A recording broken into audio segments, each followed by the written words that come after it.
Désormais, les consommateurs peuvent éviter l'aluminium dans leur déodorant.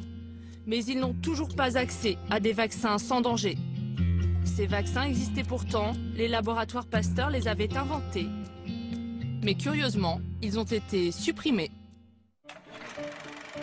1952, c'est l'année de la première vaccination contre la poliomyélite, une maladie qui fait des ravages dans la population française. À la fin des années 50, pour la polio, comme pour la diphtérie ou le tétanos, les médecins ont le choix entre les vaccins à l'aluminium et les vaccins IPAD.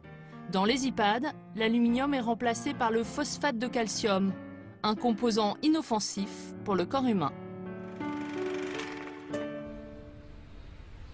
C'est un ancien scientifique de Pasteur, le professeur Edgar Eliveld, qui a inventé ce vaccin au phosphate de calcium.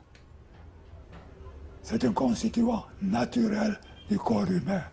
Donc tout le monde l'a dans les os, sous une forme ou autre.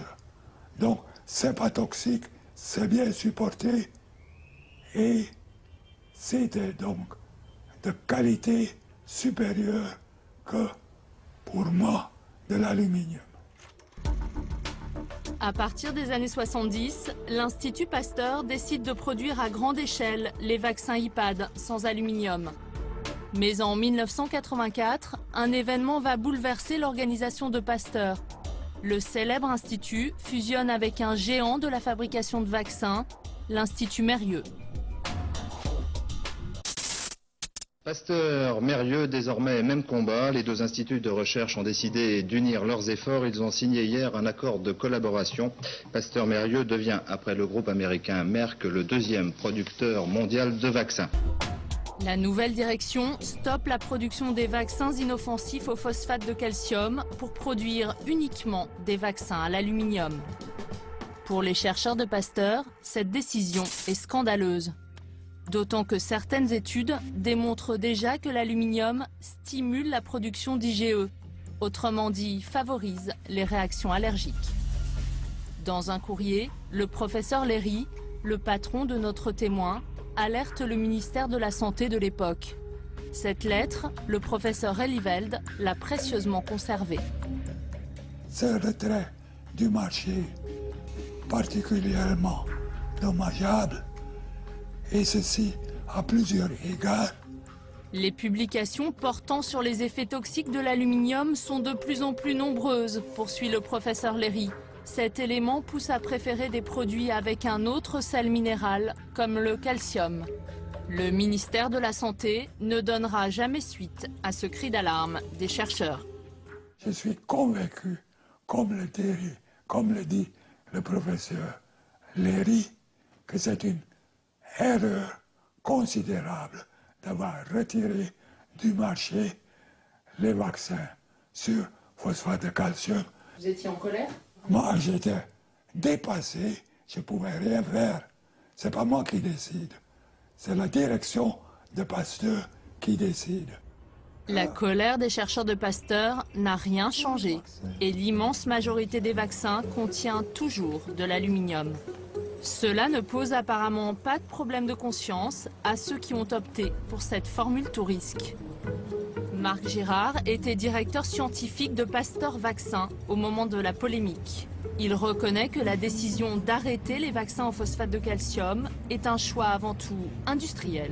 Avec l'arrivée de Mérieux, si vous voulez, les choses sont devenues beaucoup plus professionnelles.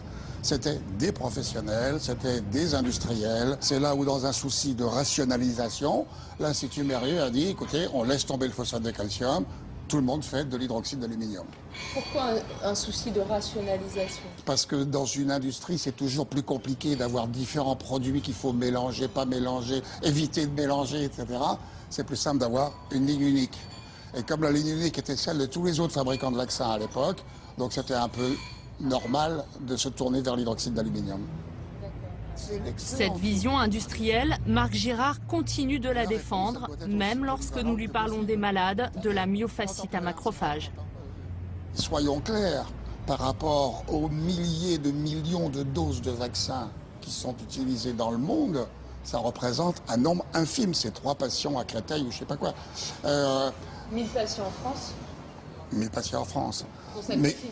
Non, c'est pas qu'on les sacrifie. Je suis en train d'essayer de vous montrer que le tout n'est pas de se concentrer sur le pauvre clochard qui est malheureux, mais qu'il y a aussi le reste de la communauté.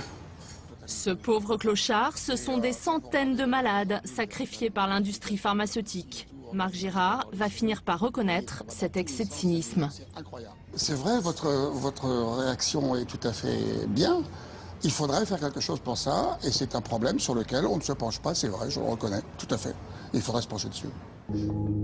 Aujourd'hui, qui se préoccupe vraiment des 1000 malades français de la myofasciite à macrophages? Il existe une autorité chargée de veiller sur notre sécurité sanitaire, l'AFSAPS, l'agence française qui contrôle la sécurité de nos médicaments. Nous avons souhaité connaître sa position sur ce drame. Pour Jean-Hugues Trouvin, le conseiller scientifique du président, la myofasciite à macrophages ne concernerait que 500 malades. Encore une quantité négligeable.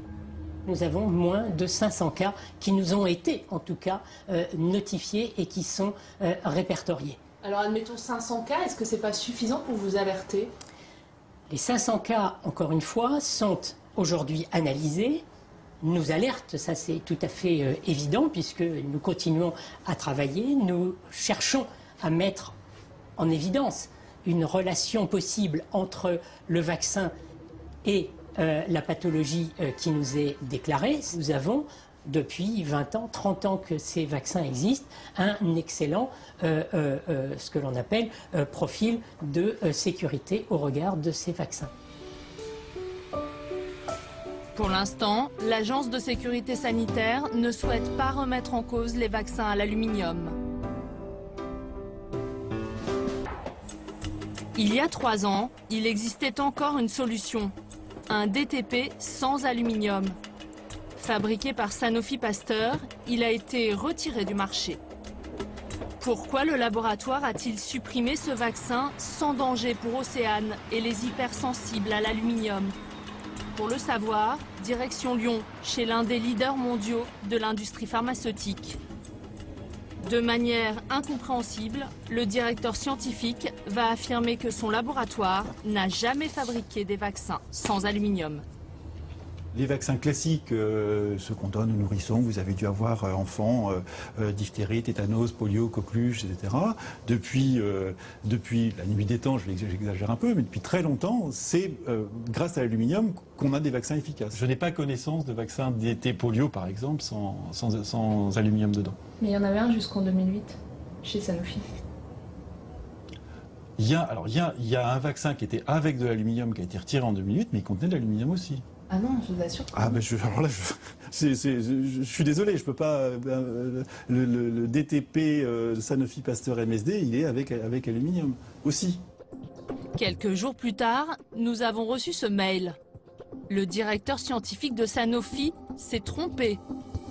Après vérification, je vous confirme que le vaccin DT polio ne contient pas d'aluminium. Je vous prie de bien vouloir nous excuser pour l'erreur commise. Sanofi a bien fabriqué un DTP sans aluminium, mais nous ne saurons pas pourquoi il a été supprimé.